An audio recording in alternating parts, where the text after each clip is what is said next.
Mi nombre es Carlos Mendoza, y durante 20 años me dediqué a la recolección y separación de residuos en los alrededores de Puerto Sereno. Es un trabajo honesto, aunque la gente a veces lo mire con desprecio.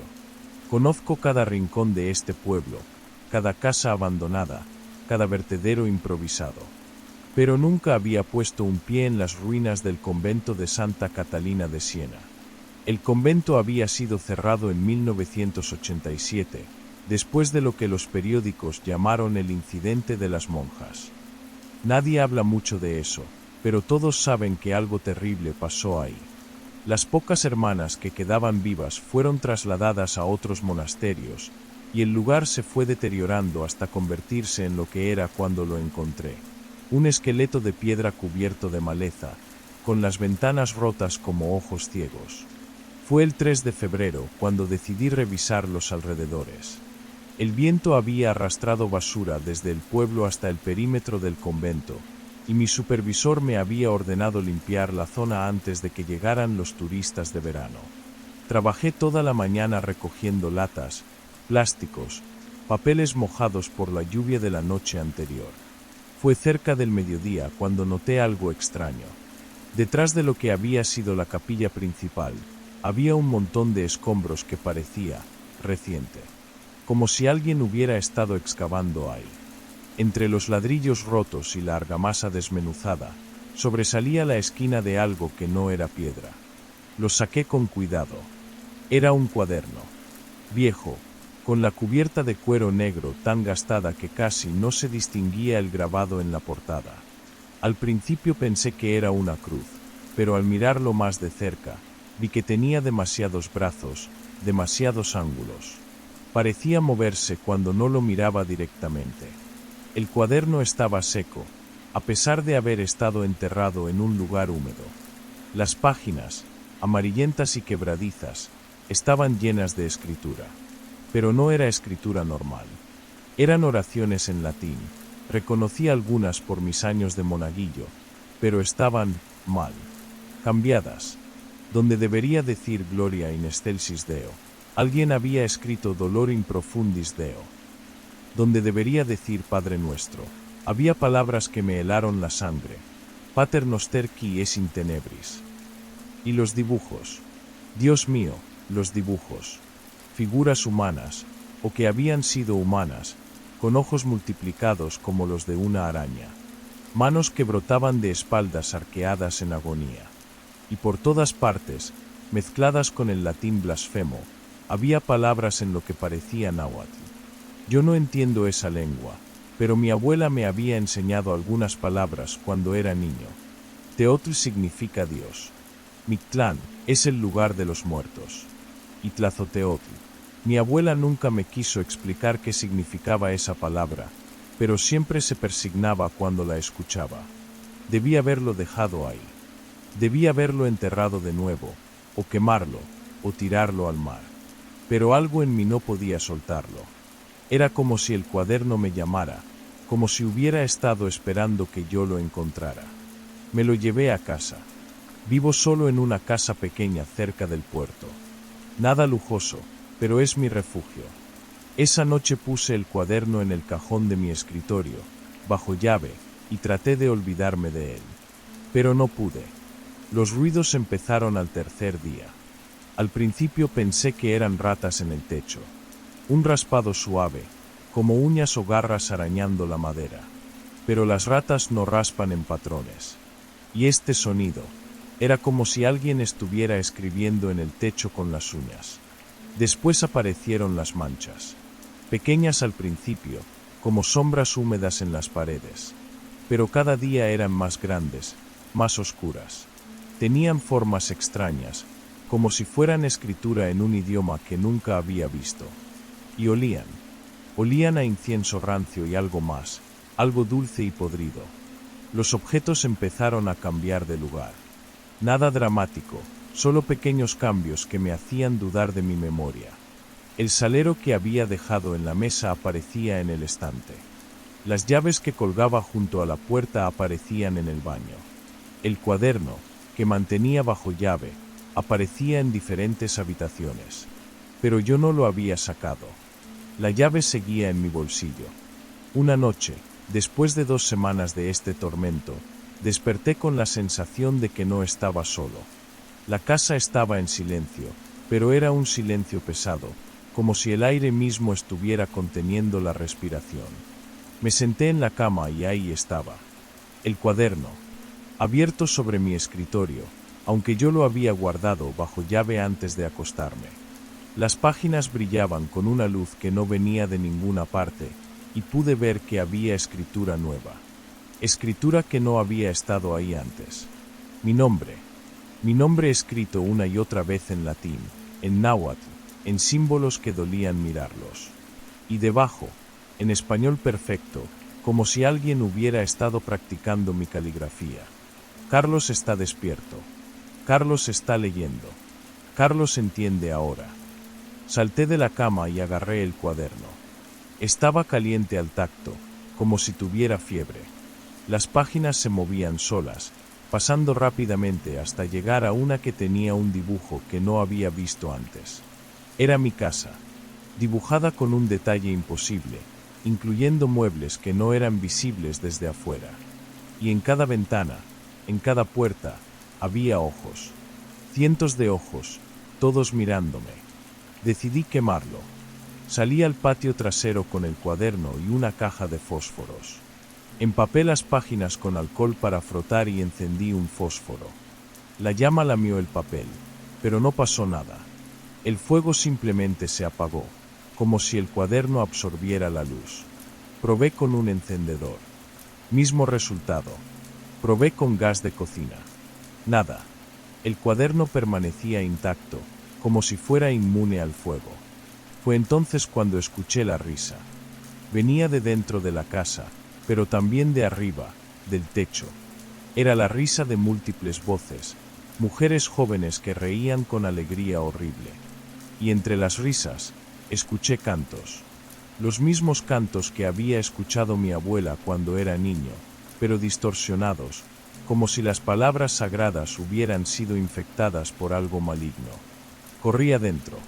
Las manchas negras en las paredes se habían extendido, cubriendo casi toda la sala. Y en el centro de la mancha más grande, había palabras escritas con lo que parecía sangre seca. Las hermanas de Santa Catalina no murieron, solo cambiaron. Esa fue la última noche que pasé en mi casa. Dejé el cuaderno en el escritorio, empaqué lo esencial y me fui a un motel en el pueblo. Pero no importaba dónde fuera. El cuaderno me siguió. Aparecía en mi habitación del motel, en el asiento de mi camioneta, en el baño del bar donde traté de ahogar mis miedos en alcohol. Siempre abierto, siempre con páginas nuevas, siempre con mi nombre escrito en lenguas que no debería conocer pero que, de alguna manera, entendía. Ahora están aquí, en el hospital, diciéndome que todo esto son alucinaciones, que el estrés y la soledad me han afectado la mente. Pero yo sé lo que vi. Yo sé lo que encontré en ese convento maldito. El cuaderno está aquí, ahora mismo, en el cajón de esta mesa. Los doctores no pueden verlo, pero yo sí. Está escribiendo otra vez. Las páginas se mueven solas, llenándose de oraciones distorsionadas y dibujos de ojos que nunca parpadean. Y ahora entiendo lo que pasó con las monjas de Santa Catalina. Encontraron algo en sus oraciones, algo que no debían haber encontrado. Abrieron una puerta que debía permanecer cerrada. Y ahora esa puerta está abierta para mí también. Puedo sentir los ojos en las paredes del hospital. Puedo escuchar las risas en los pasillos. Y por las noches, cuando las enfermeras piensan que estoy durmiendo, puedo escuchar las uñas rascando en el techo, escribiendo mensajes que solo yo puedo entender. El cuaderno me está llamando otra vez. Quiere que lea las páginas nuevas. Quiere que aprenda las oraciones completas. Quiere que entienda por qué me eligió. Y creo que ya lo sé. Porque alguien tiene que continuar el trabajo que empezaron las hermanas de Santa Catalina. Alguien tiene que mantener abierta la puerta que ellas abrieron. Alguien tiene que asegurarse de que los ojos nunca dejen de mirar. Y ese alguien soy yo. El testimonio anterior fue grabado el 18 de marzo, 2024. Carlos Mendoza Herrera desapareció del Hospital Regional San Martín esa misma noche. Las cámaras de seguridad muestran que salió caminando por la puerta principal a las 3:33 de la madrugada, pero el personal de seguridad no registró su salida. El cuaderno mencionado en su testimonio fue encontrado en su habitación, junto con 3 páginas de escritura automática en perfecto latín eclesiástico y náhuatl clásico. Los restos del convento de Santa Catalina de Siena fueron demolidos por orden municipal el 25 de marzo 2024. Durante los trabajos de demolición, se encontraron los restos de 7 mujeres en el sótano, todas en posición de oración. Los análisis forenses determinaron que habían muerto en 1987, pero los cuerpos estaban notablemente preservados. En las manos de cada una se encontraron fragmentos de papel con escritura idéntica a la del cuaderno. Carlos Mendoza Herrera sigue desaparecido. Su casa fue encontrada cubierta de escritura en las paredes, principalmente en latín y náhuatl. Los vecinos reportan haber visto luces en las ventanas durante las noches de luna nueva, y algunos aseguran haber escuchado cantos. El cuaderno permanece en custodia. Cualquier investigador que desee acceso debe presentar una solicitud por escrito y someterse a evaluación psicológica previa y posterior. Este caso permanece abierto. Mi nombre es Mateo Villareal, y lo que voy a contarles cambió para siempre mi percepción de lo que consideramos civilización. Soy estudiante de 4º año de antropología, y en octubre del año pasado tuve la oportunidad de acompañar a un equipo de documentalistas independientes a un pueblo llamado Piedra Negra, en lo profundo de la Sierra de Ancas. El proyecto era simple: documentar las tradiciones ancestrales que supuestamente aún se preservaban en esa zona. Carlos Mendoza, el director, había escuchado rumores sobre rituales prehispánicos que se mantenían en secreto, transmitidos de generación en generación. Como estudiante, la oportunidad de presenciar algo así era invaluable para mi tesis. El equipo estaba compuesto por 5 personas: Carlos, el director de 50 años con experiencia en documentales etnográficos; Sandra, la productora y sonidista; Miguel, el camarógrafo principal; Ana, la asistente de producción; y yo, como consultor antropológico. Llegamos a Piedra Negra después de 8 horas de viaje por carreteras cada vez más estrechas y empinadas. El pueblo era exactamente lo que esperábamos: casas de adobe, techos de teja, una plaza central con una iglesia colonial medio derruida. Lo que no esperábamos era la hostilidad silenciosa de sus habitantes. Nos miraban con una mezcla de curiosidad y recelo. Las conversaciones se interrumpían cuando nos acercábamos, y varios pobladores simplemente se alejaban sin decir palabra. El alcalde, un hombre mayor llamado Evaristo Guamán, nos recibió con cortesía forzada. «Bienvenidos a Piedra Negra», nos dijo, pero sus ojos decían otra cosa. «Espero que encuentren lo que buscan y se vayan pronto». Durante los primeros 3 días, logramos grabar algunas entrevistas básicas sobre costumbres locales, fiestas patronales, técnicas de cultivo. Nada extraordinario. Los pobladores hablaban en generalidades, evitando cualquier tema que pudiera rozar lo sobrenatural o lo ancestral. Fue Sandra quien notó algo extraño. Como sonidista, tenía un oído entrenado para captar detalles que el resto pasábamos por alto. «Escuchen», nos dijo la tercera noche, mientras revisábamos las grabaciones del día. «Hay algo raro en el audio de fondo». Reprodujo una grabación que habíamos hecho en la plaza durante la tarde. Al principio solo escuchamos lo normal: voces, pasos, viento. Pero cuando Sandra amplificó ciertos rangos de frecuencia, apareció algo más.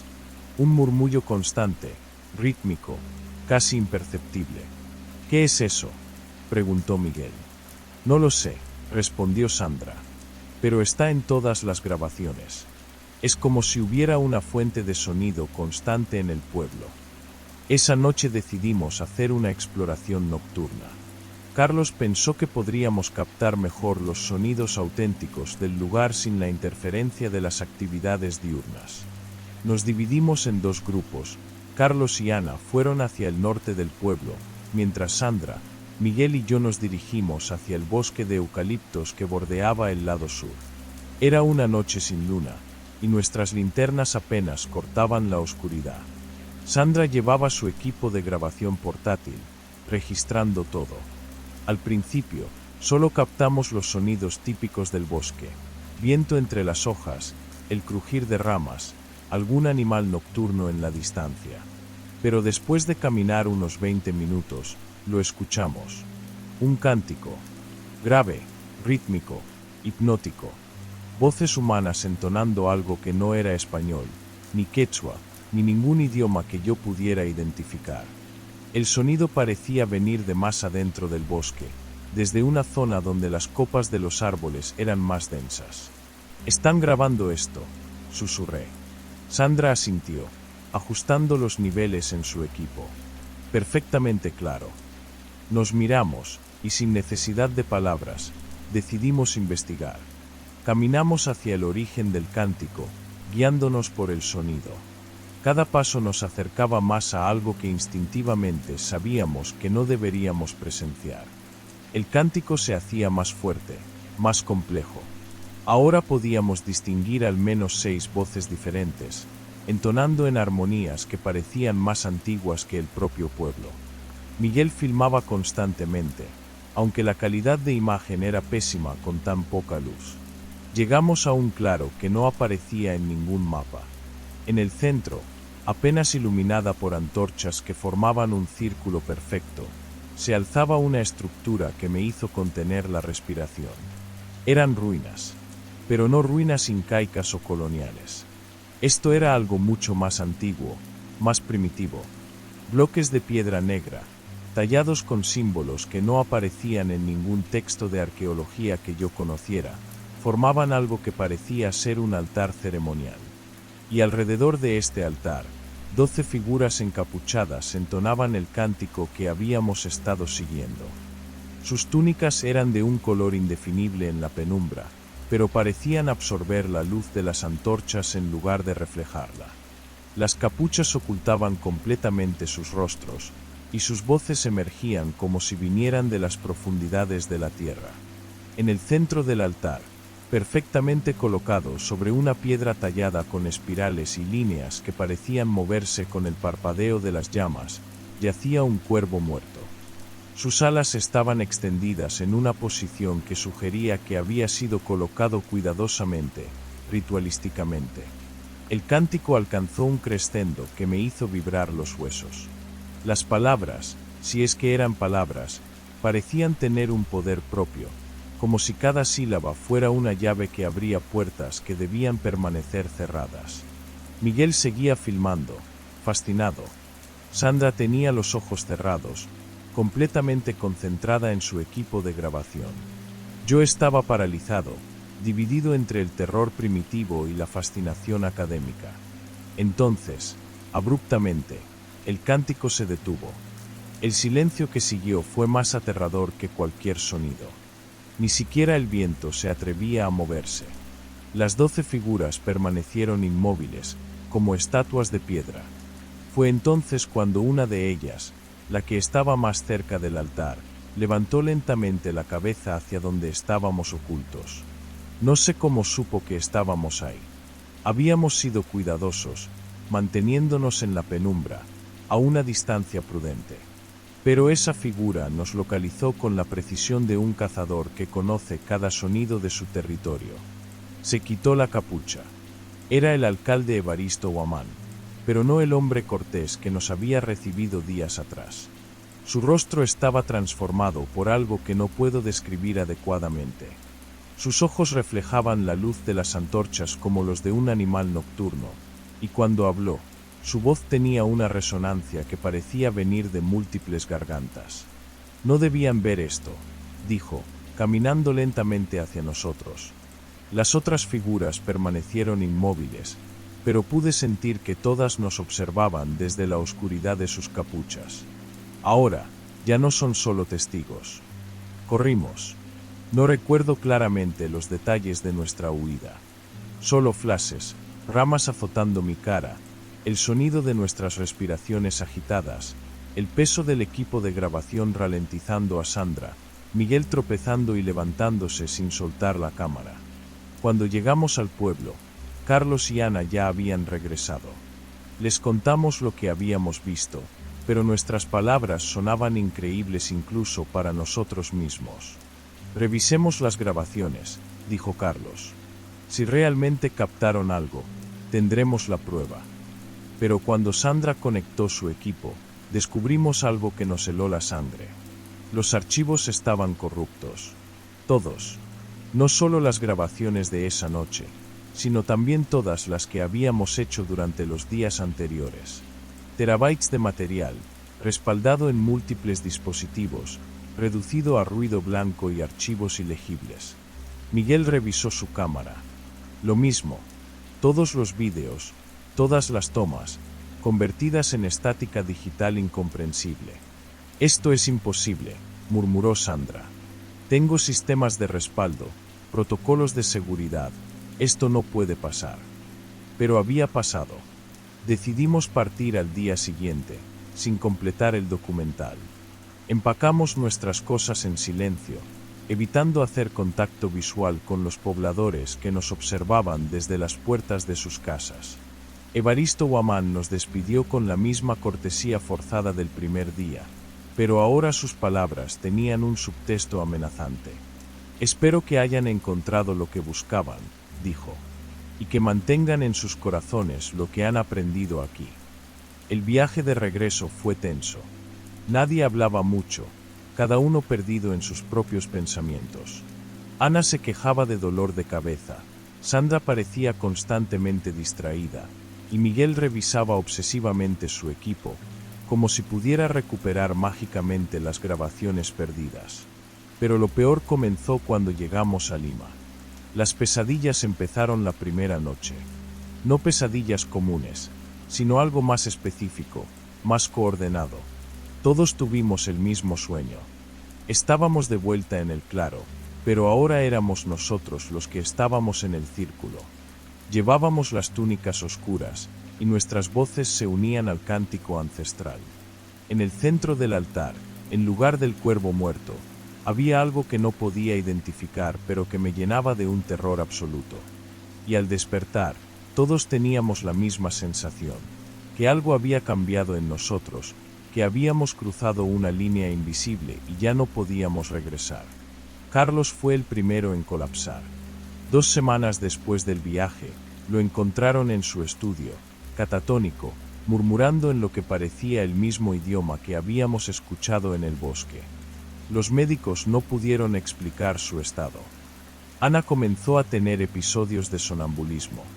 Su hermana me contó que la encontraba en el patio de su casa, dibujando en la tierra con los dedos los mismos símbolos que habíamos visto tallados en las piedras del altar. Miguel desarrolló una fobia inexplicable a las cámaras y cualquier equipo de grabación. El hombre que había dedicado su vida a capturar imágenes ya no podía soportar la presencia de una cámara sin entrar en pánico.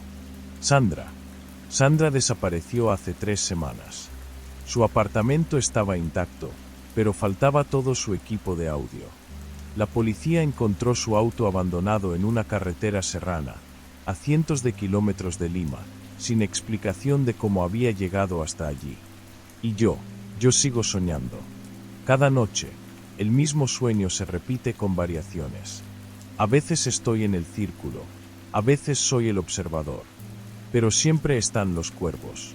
Cientos de ellos, posados en las ramas de los eucaliptos, observándome con ojos que reflejan un fuego que no existe. En el sueño, entiendo las palabras del cántico.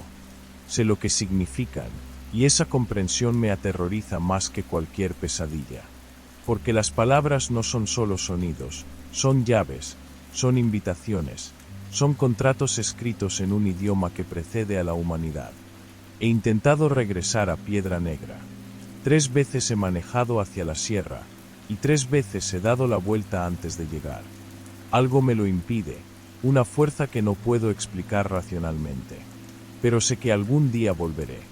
No por elección propia, sino porque algo que despertamos esa noche me está llamando de regreso. El cántico no se ha detenido, simplemente se ha mudado a mi cabeza, y cada noche suena un poco más fuerte, un poco más claro. Los otros miembros del equipo no fueron testigos casuales de un ritual antiguo. Fuimos elegidos, marcados, iniciados en algo que no podemos comprender pero que ya no podemos abandonar. Porque el anciano tenía razón, ya no somos solo testigos.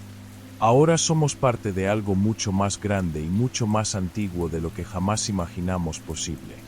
Y en mis sueños, puedo ver que los cuervos están esperando. El señor Villarreal fue internado en el Instituto Nacional de Salud Mental 3 días después de proporcionar esta declaración.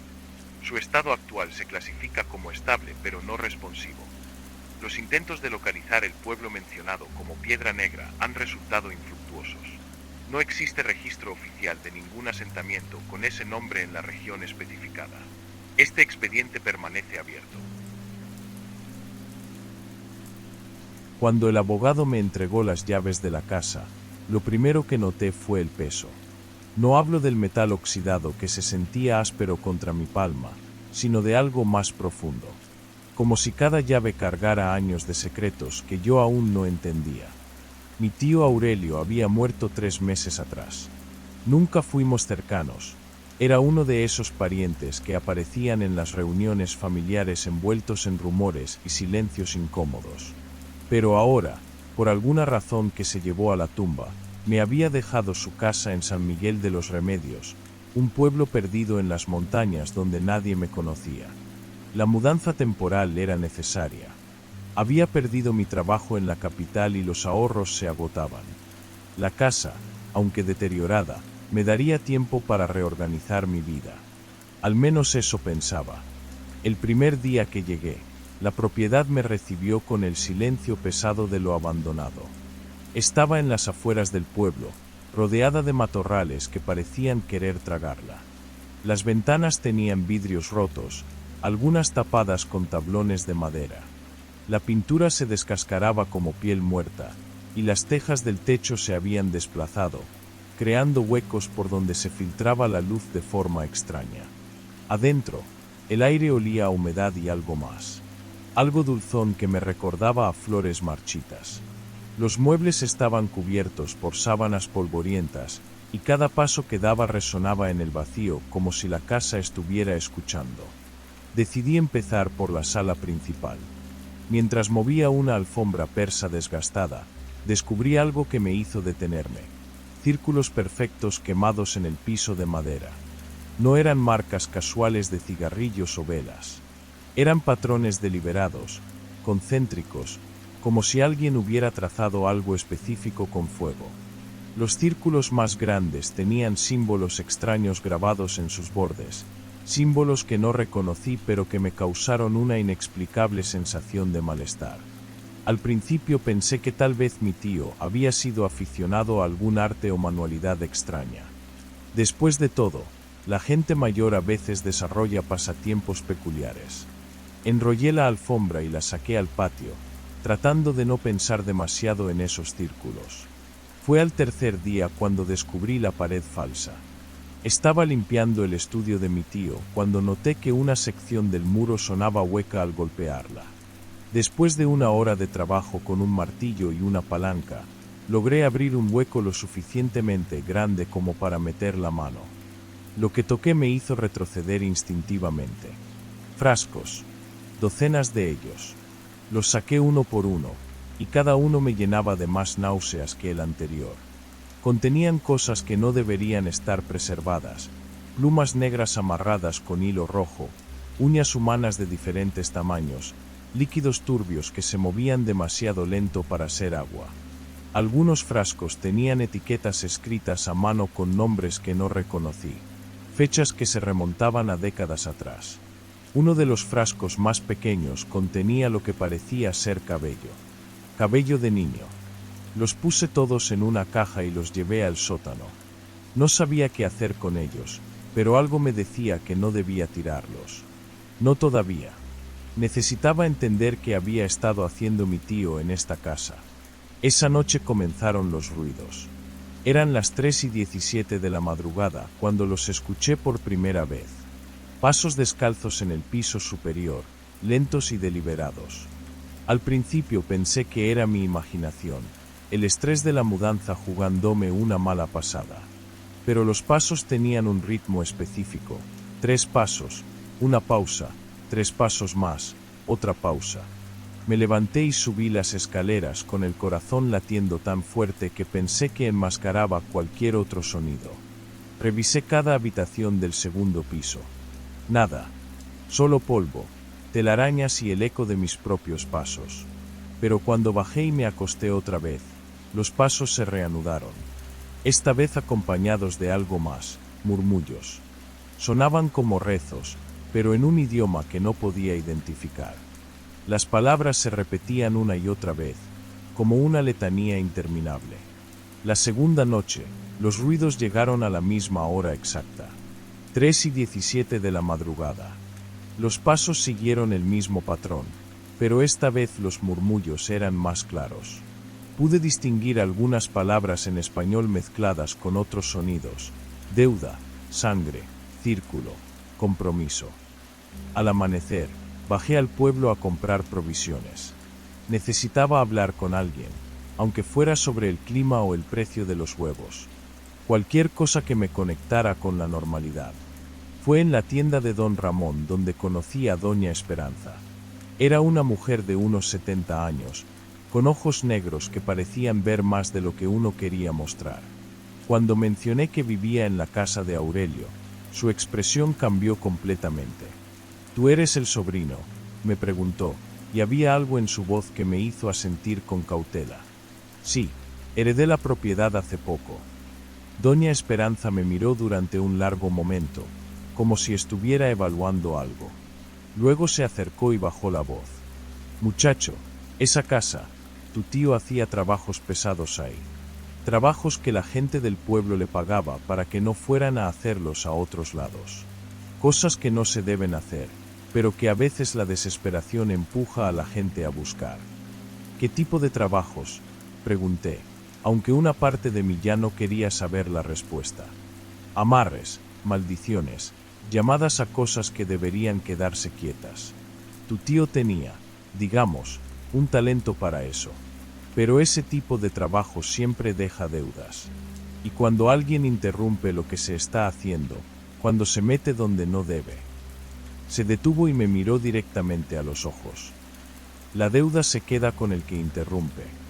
«¿Qué deuda?». «La de completar lo que se empezó. O de tomar el lugar de quien no pudo terminarlo». Esa noche, los ruidos llegaron más temprano.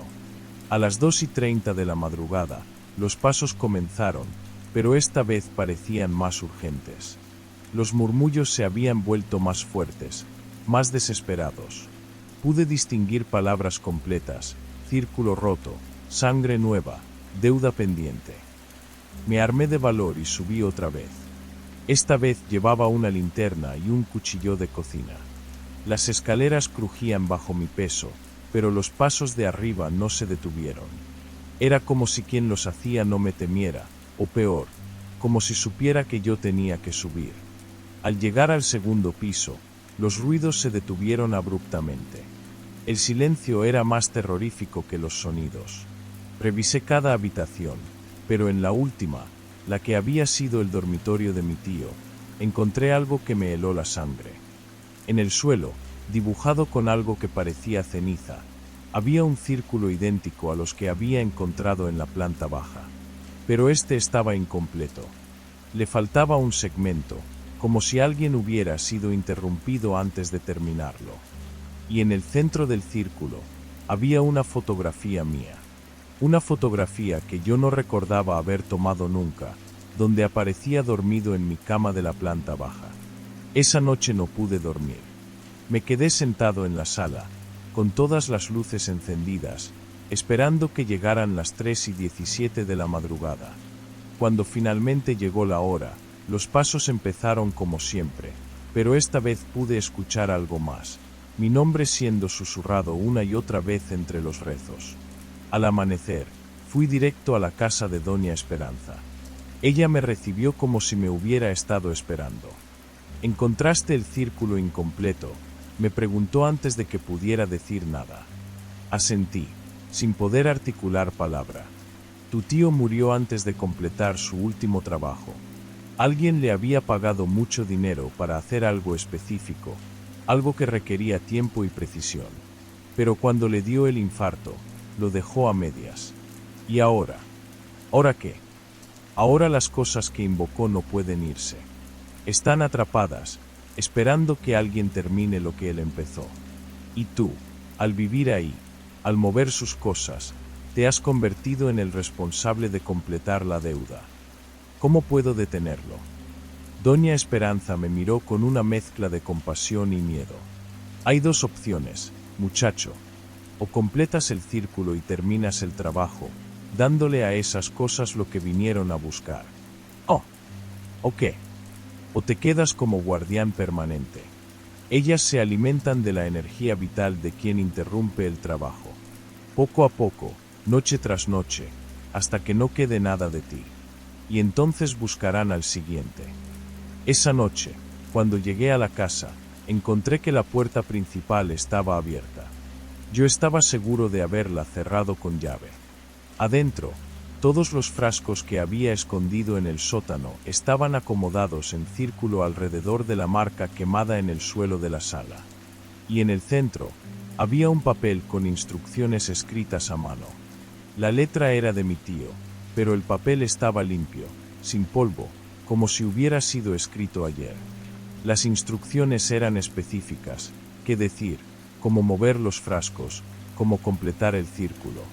Al final, había una nota que decía: el trabajo debe terminarse antes del amanecer, o el sustituto tomará el lugar permanente del invocador. Miré el reloj. Eran las 11:30 de la noche. Mientras escribo esto, puedo escuchar los pasos arriba. Pero esta vez no están caminando. Están esperando. Esperando a que tome una decisión. El círculo está casi listo. Solo falta el último segmento, el que requiere algo que no sé si estoy dispuesto a dar. Pero cada minuto que pasa, siento como si algo me estuviera consumiendo desde adentro. Como si mi energía se estuviera drenando hacia algún lugar que no puedo ver. Son las 3:15 de la madrugada ahora. En 2 minutos, los pasos comenzarán otra vez. Y esta vez, creo que no se van a detener hasta que yo haga lo que vine a hacer. O hasta que me una a ellos para siempre. Si alguien encuentra este relato, espero que sea porque logré completar el círculo y escapar. Si no, si encuentran esta casa vacía y este papel, por favor, no se queden. No traten de limpiar, no muevan nada. La deuda sigue esperando a ser pagada. Y ahora puedo escuchar los pasos bajando las escaleras. Este documento fue recuperado 3 días después de que los vecinos reportaran la última actividad en la propiedad. La laptop se encontró abierta con el archivo en pantalla. Los círculos en el piso aparecen completos, pero presentan un patrón adicional que no coincide con las descripciones del texto. Se mantiene la investigación abierta. Cualquier persona que haya tenido contacto con la propiedad debe reportarse inmediatamente a las autoridades locales. Todo empezó en octubre del año pasado. Nos contactaron para derribar una casa vieja en el Cerro San Lázaro, cerca de Sachaca. La propiedad llevaba abandonada más de 20 años, según los papeles. El dueño original había muerto sin herederos, y la municipalidad finalmente decidió limpiar el terreno. Recuerdo que cuando llegamos esa mañana, la casa parecía estar esperándonos. Sé que suena ridículo, pero había algo en la forma en que las ventanas rotas nos miraban, como ojos vacíos. El aire olía raro, no solo a humedad y abandono, sino a algo más profundo, más podrido. Éramos 5, yo, Raúl, Esteban, Julio y el Chato. Todos con experiencia en demoliciones, habíamos trabajado juntos por años. Nada nos impresionaba fácilmente. La estructura estaba más sólida de lo esperado. Decidimos limpiar primero el interior antes de usar la maquinaria pesada. Los primeros cuartos fueron normales, muebles viejos, papeles deteriorados, el típico desorden de una casa abandonada. Pero cuando llegamos al último cuarto del segundo piso, todo cambió. La puerta estaba cerrada con candado. Un candado nuevo, brillante, que contrastaba con la oxidación del resto de la casa. Raúl tuvo que cortarlo con la sierra eléctrica. Cuando empujamos la puerta, nos golpeó un olor nauseabundo. No era solo humedad. Era como carne podrida mezclada con incienso quemado. Julio vomitó inmediatamente. El cuarto estaba completamente cubierto de periódicos, pegados a las paredes, al techo, incluso al suelo. Pero no eran periódicos normales. Alguien había dibujado sobre ellos con lo que parecía sangre seca. Símbolos extraños, círculos con líneas que se entrecruzaban, palabras en un idioma que ninguno reconocía. En el centro del cuarto había un círculo perfecto marcado en el suelo. Dentro, restos de velas derretidas formaban formas grotescas. Había huesos pequeños, de pájaros tal vez, o de algo peor. Y fotografías. Docenas de fotografías quemadas por la mitad, pero aún se podían ver rostros de niños en las partes que quedaban intactas. Esteban, que siempre fue el más valiente, o el más tonto, se acercó al círculo. «Miren esto», dijo, y levantó algo del suelo. Era un amuleto, una especie de medallón negro con inscripciones que parecían moverse cuando las mirabas directamente. «No toques esa mierda», le grité, pero ya era tarde. Se lo había metido al bolsillo. «Es solo un recuerdo», dijo riéndose. «Mi esposa colecciona estas cosas raras». Salimos de ahí lo más rápido posible. Quemamos todo el contenido del cuarto en el patio trasero. Las llamas se veían verdes, y cuando el viento cambió de dirección, juramos escuchar gritos en el humo. Terminamos el trabajo en 2 días. Nadie habló de lo que habíamos visto, pero todos sabíamos que algo había cambiado. La primera señal fue 3 días después. Esteban llegó al trabajo con ojeras terribles. Decía que no podía dormir, que cada vez que cerraba los ojos, se despertaba paralizado. Podía ver su cuarto, pero no podía moverse. Y en la esquina, siempre en la esquina, había una figura que lo observaba. Al principio pensamos que era estrés, pero las descripciones que daba eran demasiado específicas. Una mujer alta, vestida de negro, con el rostro cubierto por cabello largo. No se movía, solo lo miraba. Y cada noche se acercaba un poco más a la cama. Esteban empezó a faltar al trabajo. Cuando íbamos a buscarlo, lo encontrábamos despierto, sentado en una silla en su sala, con todas las luces encendidas. Su esposa nos contó que ya no dormía, que se quedaba despierto toda la noche hablando solo, pidiendo perdón a alguien que no estaba ahí. Una semana después, Julio murió. Fue en otro trabajo, en una casa normal en Caima. Estaba cortando vigas en el segundo piso cuando la sierra eléctrica simplemente se apagó. Julio revisó el cable. Según los testigos, la sierra se encendió sola. Le cortó el cuello limpiamente. La investigación oficial dijo que fue un accidente, falla eléctrica. Pero Raúl y yo sabíamos la verdad. Habíamos visto cómo Julio miraba constantemente por encima del hombro los últimos días, como si algo lo siguiera. Después del funeral, decidimos confrontar a Esteban. Lo encontramos en su casa, pero ya no era el mismo hombre. Había perdido al menos 10 kilos, sus ojos estaban hundidos, y tenía marcas rojas en los brazos, como si se hubiera estado rascando hasta sangrar. «Devuélvelo», le dijimos. «Devuelve ese amuleto». Esteban nos miró con ojos vidriosos. «Ya no lo tengo», susurró. «Ella se lo llevó. Viene todas las noches. Ya no se queda en la esquina. Ahora se sienta en mi cama. Me toca la cara con sus manos frías». «¿Dónde está el amuleto?», insistimos. «Se lo di. Ella me dijo que si se lo daba, me dejaría en paz. Pero mentía. Ahora dice que soy suyo, que pronto me voy a reunir con los otros». «¿Qué otros?». Esteban sonrió, pero no había alegría en esa sonrisa. «Los de las fotografías. Los niños. Todos están esperando». Esa fue la última vez que vimos a Esteban. Su esposa lo encontró 3 días después, colgado en el cuarto del fondo. Había escrito en la pared con su propia sangre: «Perdóname, ya no puedo resistir más». Raúl y yo cerramos la empresa. El chato se mudó a Lima sin avisar. Nunca volvimos a hablar de lo que pasó, pero a veces, cuando paso por el Cerro San Lázaro, siento que algo me observa desde donde estaba esa casa. Hace un mes, mi hija menor empezó a hablar de una señora que la visita por las noches. Una señora alta, vestida de negro, que le pregunta por el amuleto de papá. Yo nunca me llevé nada de esa casa, pero ella sigue preguntando. Y cada noche, cuando apago las luces, siento que alguien me observa desde la esquina de mi cuarto. Investigaciones posteriores revelaron que la propiedad del Cerro San Lázaro perteneció a Esperanza Maldonado, conocida localmente como la Bruja de Sachaca. Maldonado desapareció en 1998 tras ser acusada de la desaparición de varios menores en la zona. Sus restos nunca fueron encontrados. El testimonio de Miguel Ángel R. fue corroborado por registros policiales y testimonios de vecinos.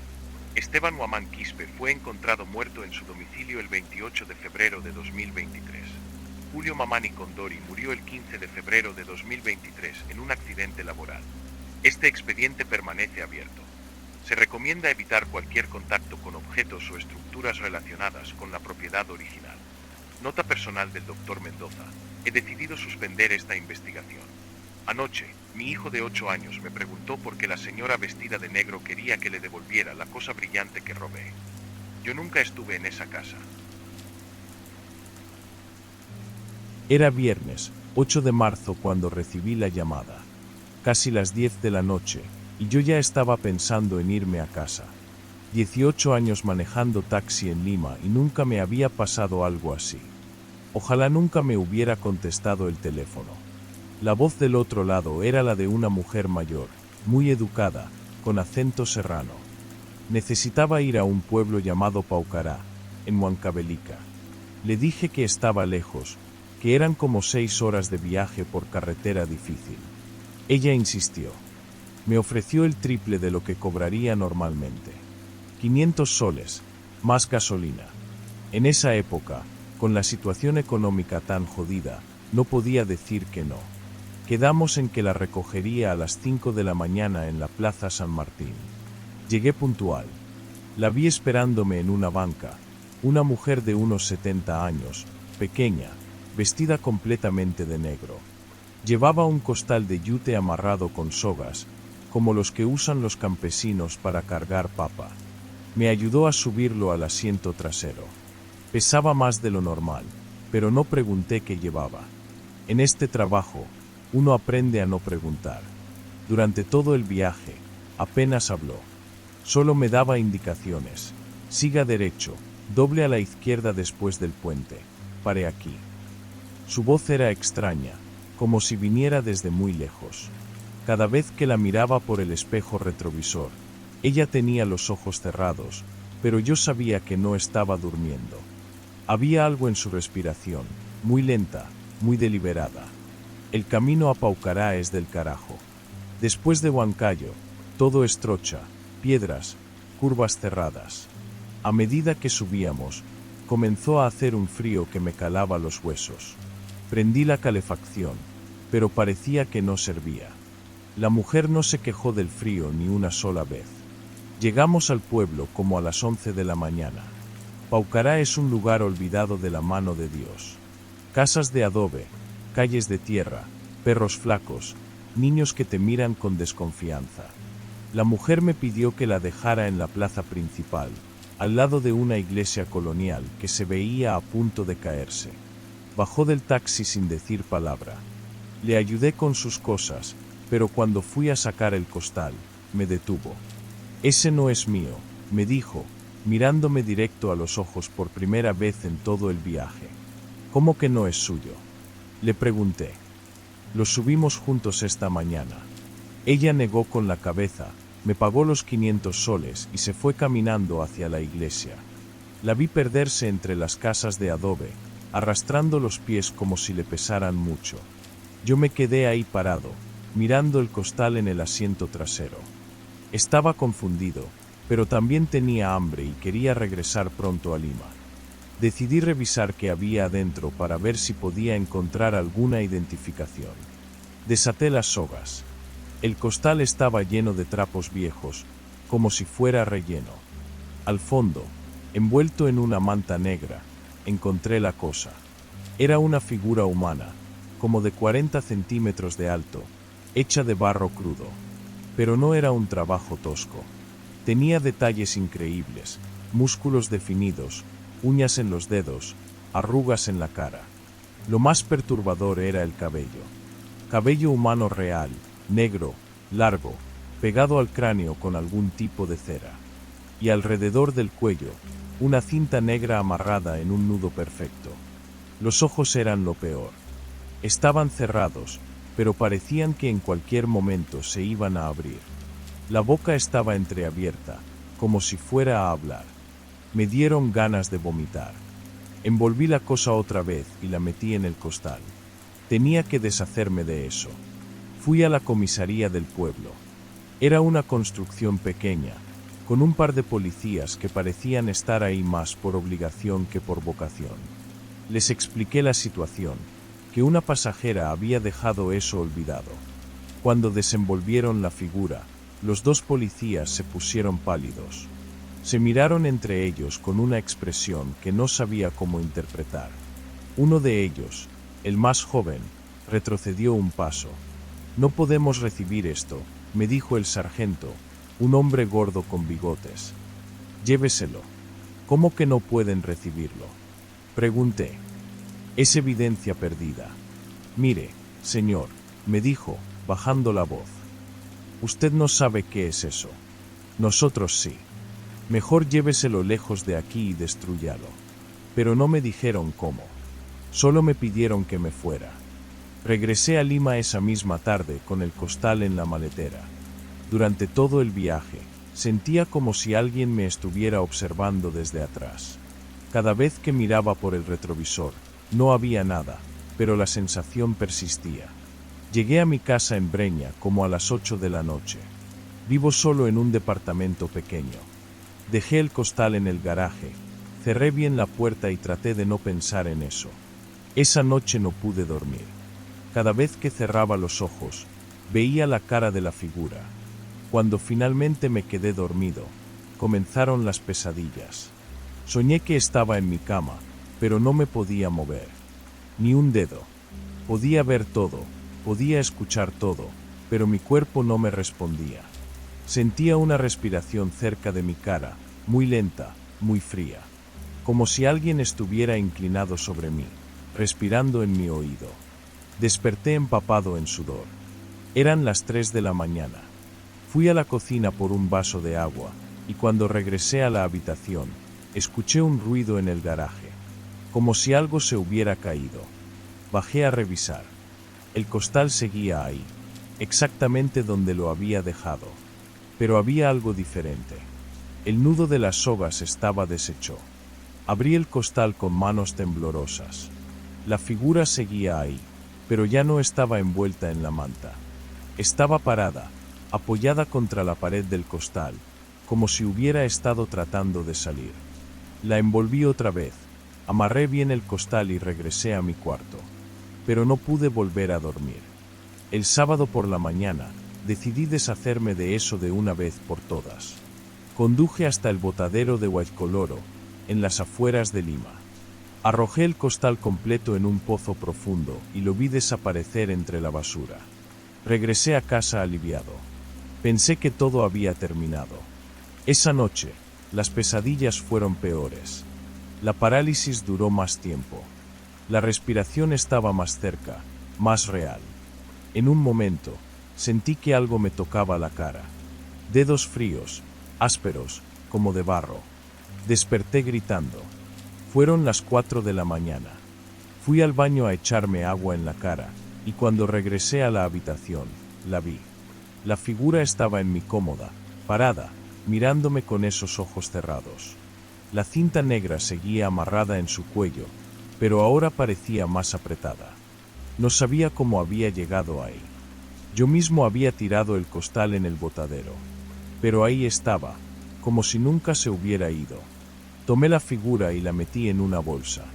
Conduje hasta el río Rímac y la arrojé desde el puente. La vi hundirse en el agua sucia. Domingo por la mañana, Estaba de vuelta en mi cómoda. La llevé a una iglesia en el centro de Lima y se la di al sacerdote.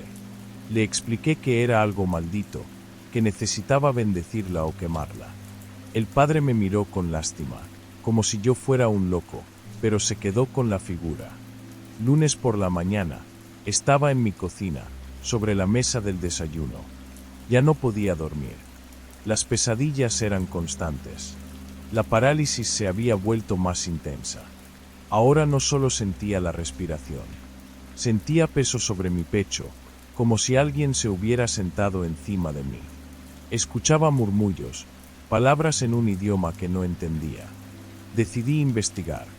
Busqué en internet sobre figuras de barro, rituales andinos, brujería. Encontré referencias a Illa, muñecos usados en rituales de magia negra en las comunidades quechuas. Según lo que leí, se usaban para hacer daño a distancia, para enviar enfermedades o maldiciones. Pero también encontré algo más perturbador. Historias de Bakcha, figuras que se creaban con barro mezclado con cenizas humanas y cabello de difuntos. Se decía que estas figuras podían albergar espíritus de personas muertas de forma violenta. El cabello real en la cabeza de la figura. ¿De quién era? Regresé a Paucará el miércoles. Tenía que encontrar a la mujer, tenía que saber qué me había hecho. Llegué al pueblo como a las 2 de la tarde. Pregunté por la mujer mayor que había llegado el viernes anterior. Nadie sabía de quién les hablaba. Fui a la iglesia, hablé con el párroco. Aquí no ha venido ninguna mujer nueva, me dijo. Conozco a todos los pobladores. Pero yo la traje, insistí. Una mujer mayor, vestida de negro, llegó el viernes por la mañana. El párroco me miró con preocupación.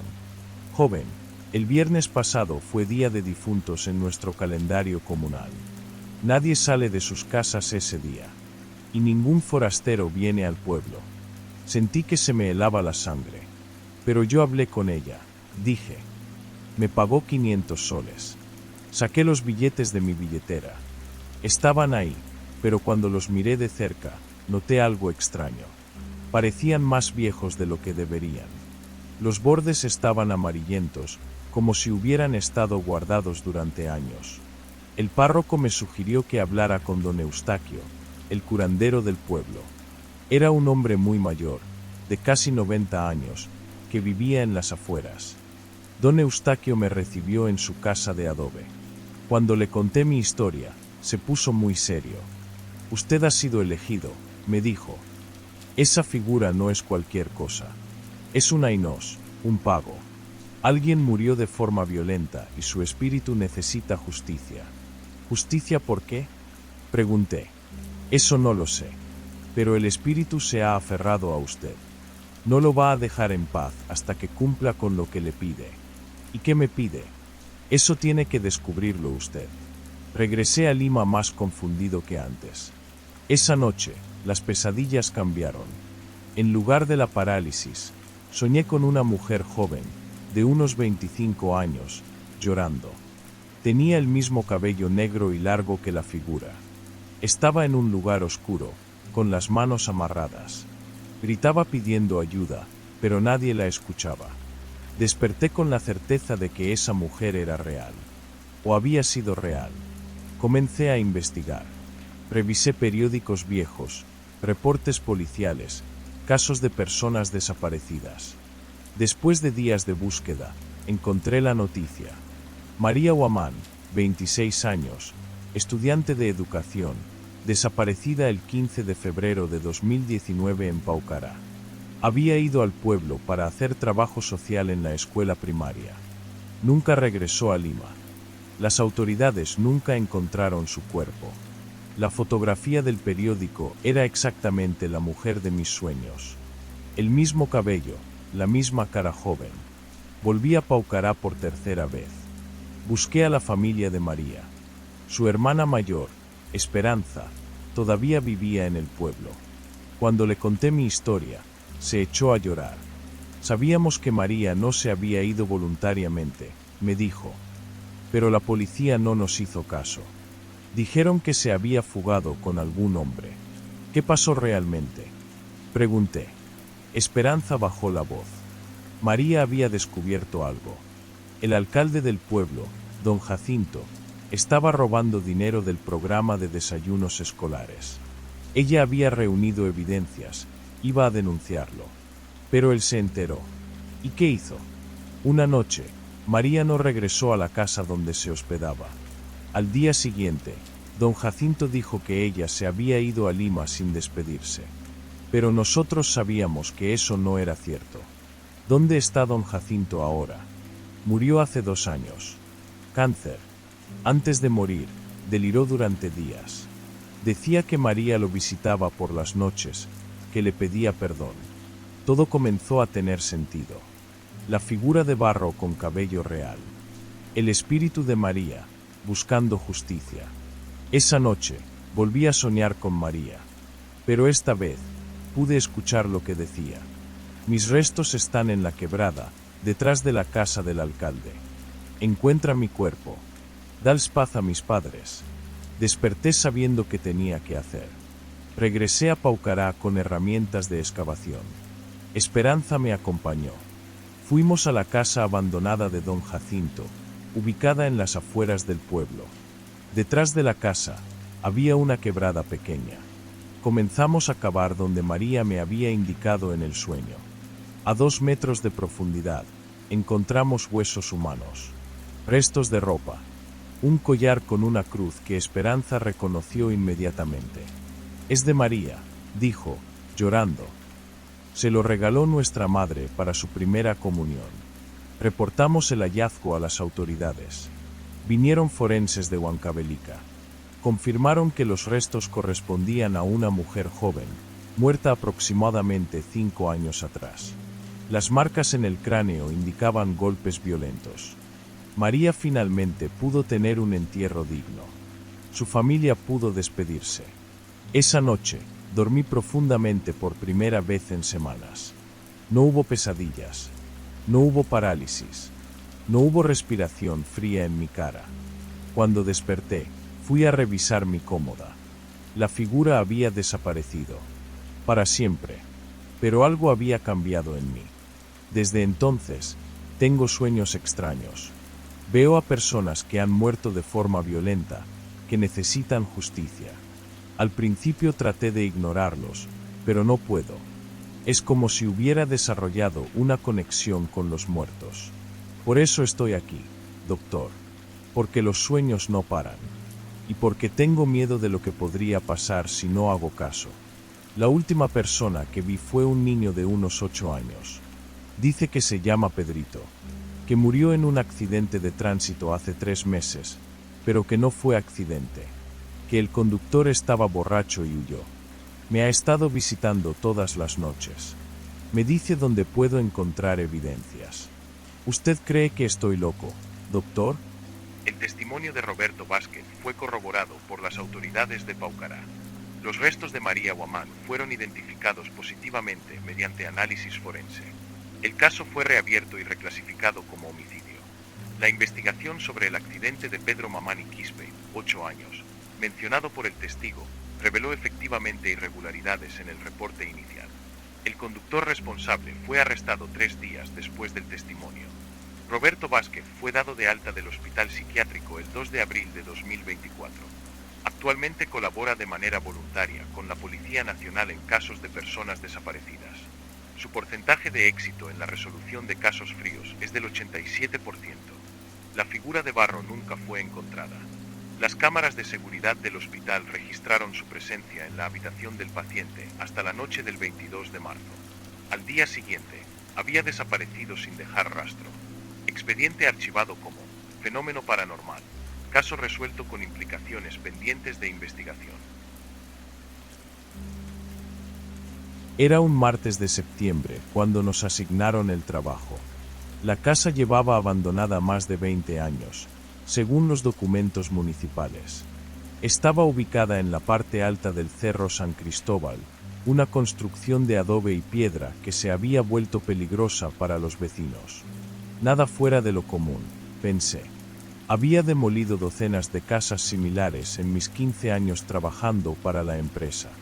Mi equipo estaba formado por 5 hombres: yo, Miguel Guamán, José Quispe, David Mamani y Alejandro Cecori. Todos experimentados, todos acostumbrados a trabajar en silencio y hacer el trabajo rápido. Pero esta casa era diferente desde el momento en que pusimos un pie en ella. El olor nos golpeó primero. No era el típico olor a humedad y abandono. Era algo más penetrante, como metal oxidado mezclado con algo orgánico en descomposición.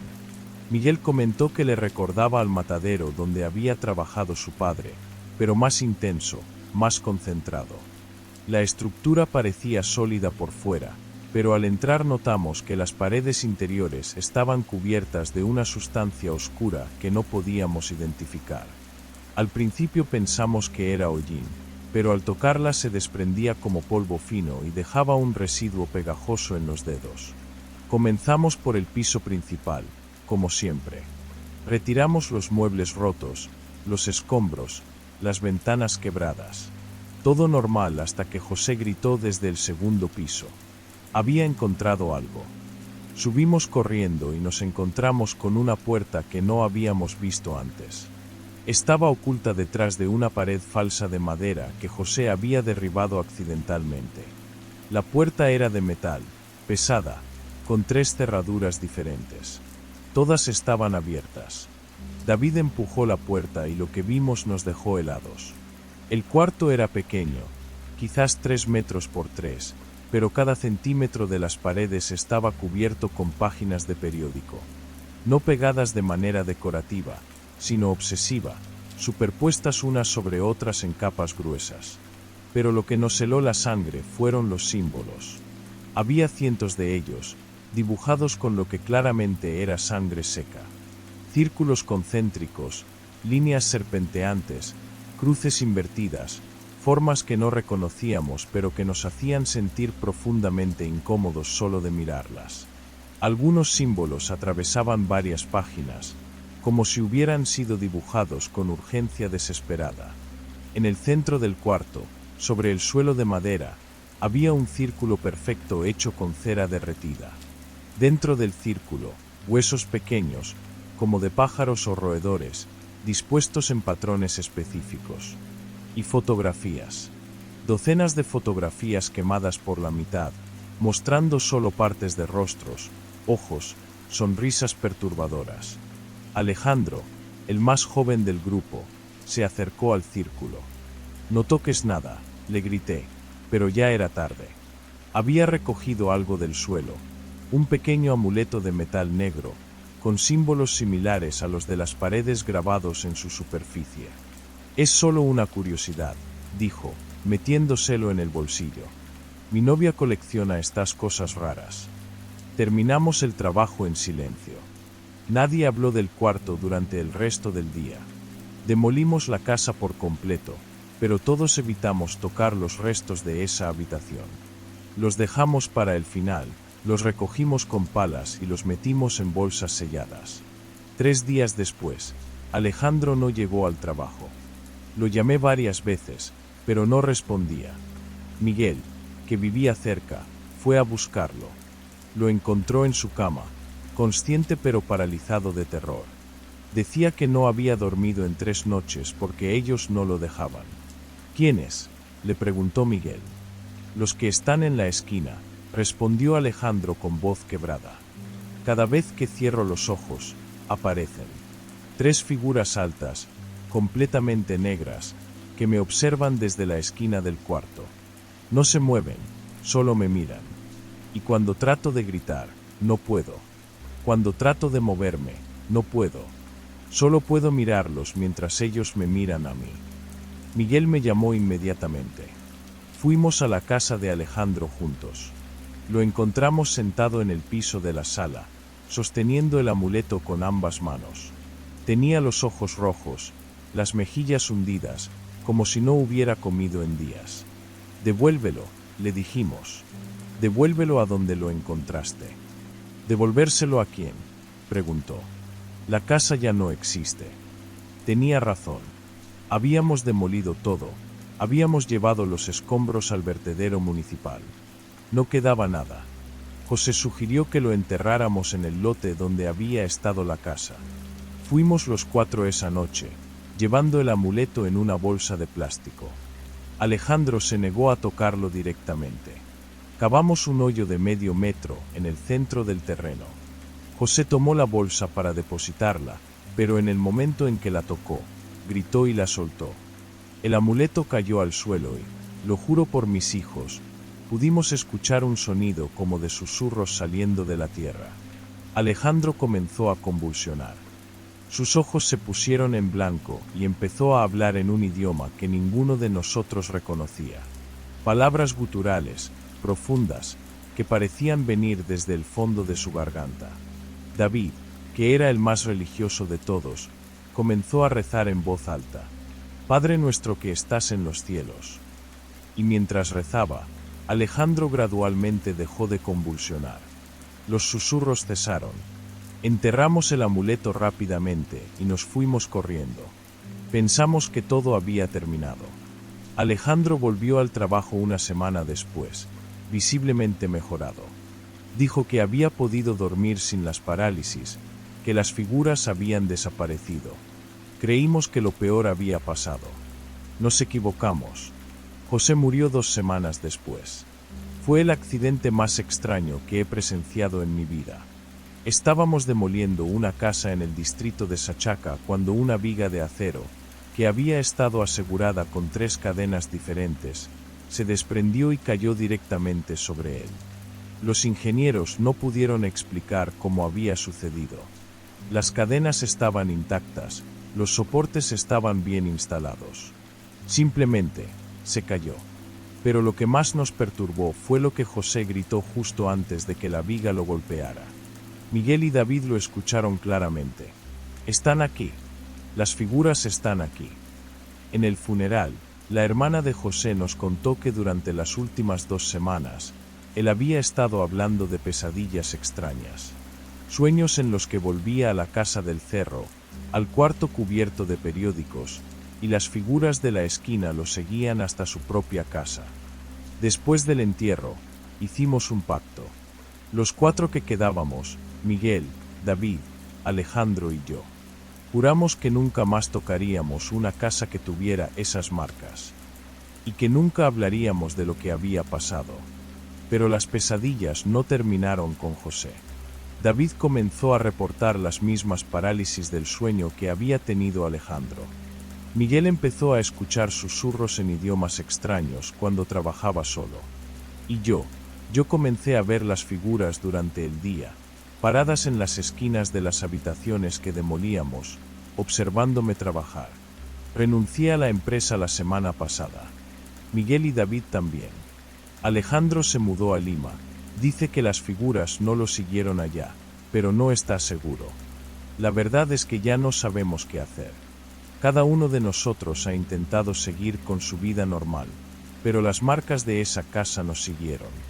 Es como si al tocar esos objetos, al respirar ese aire, nos hubiéramos convertido en parte de algo que no entendemos. Hace 3 días, Miguel me llamó llorando. Me dijo que había soñado con José. En el sueño, José estaba parado en la esquina de su cuarto, junto a las 3 figuras negras. Ya no parecía el mismo. Tenía los ojos completamente negros y una sonrisa que no era humana. Van a venir por todos nosotros, le dijo José en el sueño. Uno por uno, hasta que estemos completos. No sé qué significa eso. No quiero saberlo. Lo que sí sé es que nunca debimos tocar esa casa. Nunca debimos abrir esa puerta. Y nunca debimos llevarnos nada de allí. Pero ya es demasiado tarde para nosotros. Si alguien lee esto y encuentra marcas similares en una casa que va a demoler, por favor, no la toque. Quémenla. Bendíganla. Pero no entren. No toquen nada. No se lleven nada. Porque una vez que las figuras te conocen, nunca te dejan ir. El testimonio anterior fue registrado el 15 de octubre de 2024. Raúl Chávez Morales fue encontrado muerto en su domicilio el 18 de octubre, aparentemente por causas naturales, aunque el forense reportó expresión de terror extremo en el rostro del difunto. Miguel Guamán desapareció sin dejar rastro el 22 de octubre. David Mamani fue internado en el Hospital Psiquiátrico Víctor Larco Herrera el 25 de octubre, en estado catatónico. Alejandro Cecori no ha sido localizado. Su familia en Lima reporta que nunca llegó a la ciudad. El lote 47B del Cerro San Cristóbal permanece bajo custodia municipal.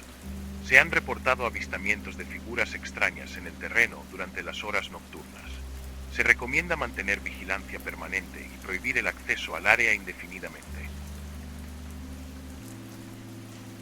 Mi nombre es Rubén Castellanos Mejía. Tengo 42 años y llevo 20 trabajando en excavaciones y pozos por toda la región. Lo que voy a contar pasó hace 3 semanas en San Isidro Perdido, un pueblo que apenas figura en los mapas, a unos 40 kilómetros de Huamantla. Nos contrataron para abrir un pozo en la propiedad del señor Evaristo Domínguez, una chacra que había heredado de su abuelo. El terreno llevaba años abandonado, con la maleza crecida hasta la cintura y un silencio que no era normal. Ni siquiera se oían pájaros. Pero el trabajo era trabajo, y necesitábamos el dinero. Llegamos el lunes, 12 de febrero al amanecer. Éramos 4, yo, Sebastián Morales, Joaquín Sánchez y Crisanto Vega.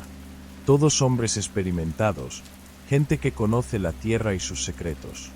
Sebastián era el más joven, apenas 25 años, pero fuerte como un toro y con buena mano para la pala.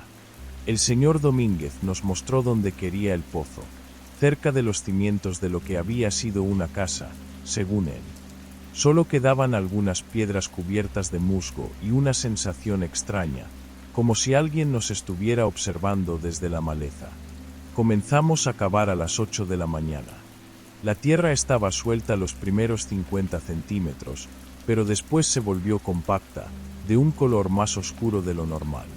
Sebastián comentó que olía raro, como a metal viejo, pero seguimos trabajando. A eso de las 2 de la tarde, cuando ya habíamos cavado casi 2 metros, la pala de Joaquín golpeó algo sólido.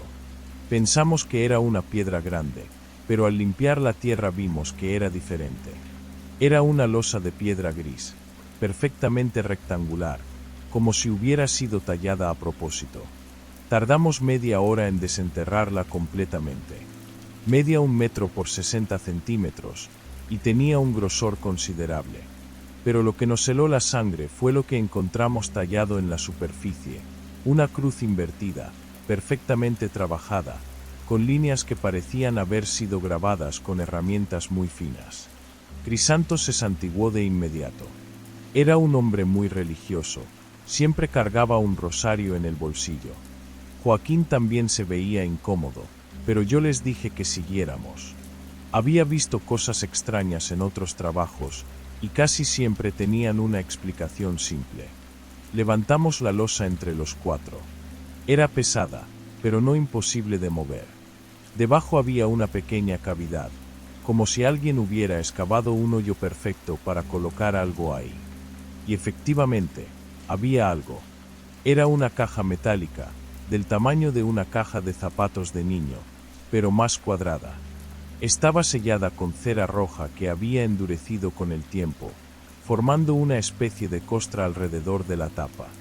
La caja no estaba oxidada, lo cual era extraño considerando que debía haber estado enterrada por años. Sebastián fue el primero en acercarse. Siempre había sido el más curioso del grupo, el que metía las manos donde no debía. Pero cuando estuvo a punto de tocar la caja, Crisanto lo detuvo. «No la toques», le dijo. «Esto no está bien». Sebastián se rió, pero yo noté que su risa sonaba forzada. Todos podíamos sentir que algo no andaba bien. El aire se había vuelto más pesado, y había un zumbido muy bajo, como si hubiera cables de alta tensión cerca, aunque no había ninguno. Le ordené a Sebastián que sacara la caja. Yo era el capataz, y teníamos que terminar el trabajo. Pero Crisanto se negó en redondo. «No voy a tocar esa cosa», dijo. «Y si ustedes son inteligentes, tampoco lo harán». Intenté convencerlo, pero él ya se estaba quitando los guantes de trabajo. Nos dijo que renunciaba, que podíamos quedarnos con su pago, pero que él no iba a ser parte de esto. Se fue caminando hacia el pueblo, y esa fue la última vez que lo vimos. Nos quedamos 3. Sebastián sacó la caja y la pusimos en el borde del pozo. El sello de cera estaba muy duro, pero con una navaja logramos romperlo. Cuando abrimos la tapa, el olor que salió fue indescriptible. No era putrefacción, sino algo más dulce pero nauseabundo, como incienso mezclado con carne quemada. Adentro había 3 cosas, acomodadas con mucho cuidado sobre un paño negro que se deshizo al tocarlo. La primera era un trozo de lengua seca, del tamaño de un pulgar, de un color marrón oscuro que se veía casi barnizado. La segunda era un diente humano, un molar, con la raíz muy larga y manchas negras en el esmalte. Pero lo que más nos impactó fue la tercera cosa, una fotografía. Era una foto vieja, en blanco y negro, del tipo que se tomaban en los años 50 o 60. Mostraba a 6 personas de pie frente a una casa que reconocimos inmediatamente.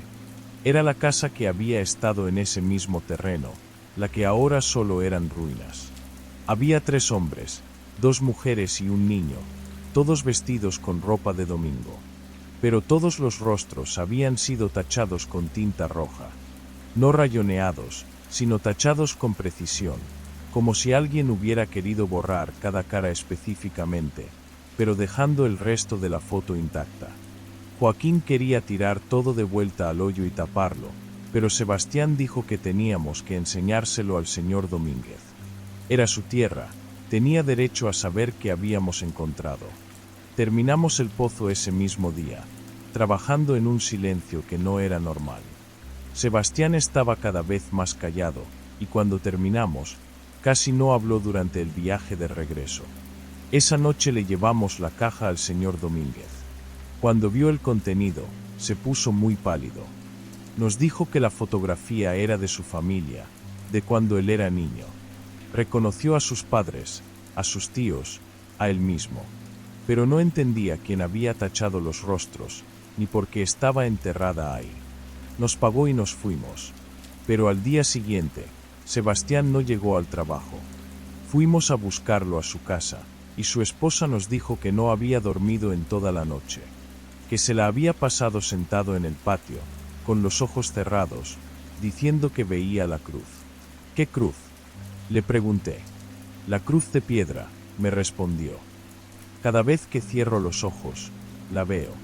Está ahí, grabada en mis párpados. Los siguientes días fueron peores. Sebastián dejó de comer, dejó de hablar con su familia. Solo repetía que veía la cruz, que no se quitaba de sus ojos. Su esposa nos llamó el viernes porque había empezado a hablar en un idioma que nadie entendía. Cuando fuimos a verlo, estaba sentado en el suelo de su cuarto, con los ojos cerrados, moviendo los labios sin parar. No era español, no era náhuatl, no era ningún idioma que conociéramos. Sonaba antiguo, como si las palabras fueran de piedra. Lo internaron el sábado. Cuando los enfermeros vinieron por él, se resistió, pero no con violencia. Solo repetía esas palabras extrañas, cada vez más rápido, como si fuera una oración desesperada. Joaquín y yo fuimos a visitarlo al hospital. Los doctores dijeron que estaba en shock, que probablemente había tenido algún tipo de crisis nerviosa. Pero cuando entramos a su cuarto, Sebastián abrió los ojos y nos miró directamente. «Ustedes también la van a ver», nos dijo con una voz que no era la suya. «Todos los que tocamos la caja la vamos a ver. Está esperando». Esa fue la última vez que habló en español. Yo no he vuelto a San Isidro perdido. Joaquín tampoco. Pero tengo que confesarles algo. Desde hace una semana, cuando estoy muy cansado y cierro los ojos, veo una sombra. No es la cruz todavía, pero es algo. Una sombra que se mueve en la oscuridad de mis párpados. Y por las noches, cuando todo está en silencio, creo que escucho esas palabras que decía Sebastián. No las entiendo, pero están ahí, susurrándose en mi cabeza como un eco que no se quiere ir.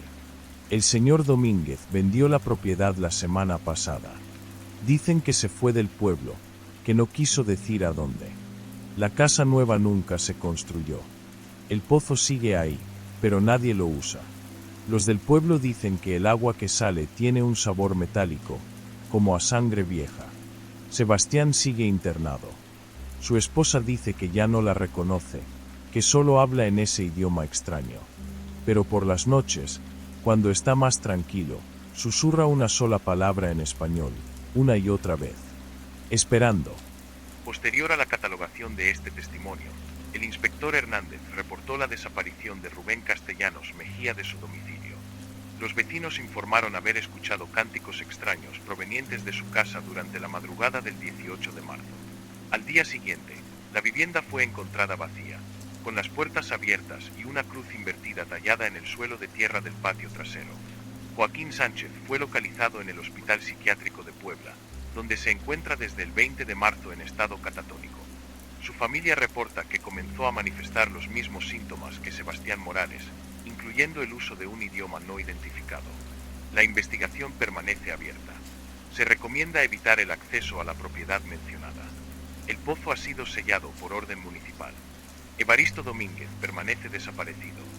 Los objetos encontrados en la caja metálica han sido trasladados a un archivo de seguridad.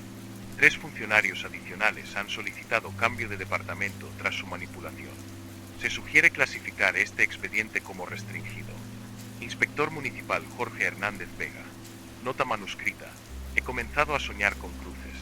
Solicito traslado inmediato.